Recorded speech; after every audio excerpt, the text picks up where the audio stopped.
સરકાર તો કઈ કરે એવું લાગતું નથી અમને. મેં ડુંગળી વાવી છે 17 વીઘાની.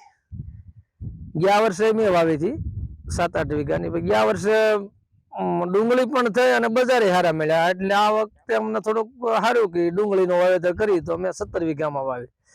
પણ ચોમાસું બહુ લાંબુ ચાલ્યું, પછી વરસાદ બહુ પડ્યો અને રોગ જીવાતના એટલા બધા ઉપદ્રવ વધ્યા કે કોઈ એની સીમા નહીં. કેટલો રોગ, રોજ લગભગ અઠવાડિયે 2 વખત તો પંપ લઈને આટા મારતા ડુંગળીમાં. પછી મજૂરી ખર્ચ વધી ગયો, ગયા વર્ષ કરતા ડબલ થઈ ગયો. ગયા વર્ષે 200-250 હતા, અત્યારે 500 રૂપિયા હાલ મજૂરી છે. તો આ બધું અત્યારે વણની ડુંગળી તો થાય એમ જ નથી. હાલ ડુંગળી વીઘે 10 મણ થાય એવું છે અને બજાર ભાવ 60 રૂપિયા 80 રૂપિયા છે.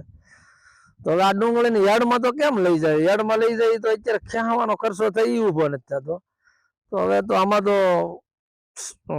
સરકાર, ગુજરાત સરકાર કે માર્કેટિંગ યાર્ડ વાળા કઈ વિચારે અને ખેડૂતોને શું કરવું એવું બધું કઈક કરે તો થાય ને, અથવા કુદરત કઈક અમને આવતા પાકમાં કઈક વધારે સફળતા આપે એવી અમારી માંગણી છે. બાકી સરકાર તો કઈ કરે એવું લાગતું નથી અમને. હું 2 વર્ષથી ખેતી કરું છું. મારા હસબન્ડની ડેથ થઈ ગઈ છે અને મારા 2 બાળકો છે. એના માટે મારે હવે જવાબદારી મારા માથે છે. એટલે એમાં એવું છે કે હું 2 વર્ષથી ખેતી કરું છું. પોરે તમે આગલે સાલે ડુંગળી થોડીક વાવી હતી તો એમાં કઈ નુકસાની, એમાં થોડુંક સારું હતું. ઓણ તો પાછું એવું છે કે કાંઈ છે નહીં અને ઓણ તો નુકસાની બહુ છે.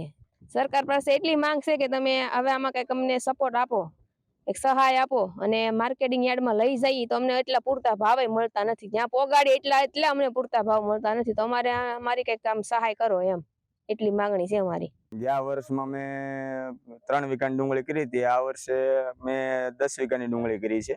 તો આમાં આ વણના વર્ષમાં અમારે બાફિયો જ આવી ગયો છે અને અવનવા રોગો આવી ગયા અને આમાં ખર્ચા એવું અમારે થાય એમ નથી.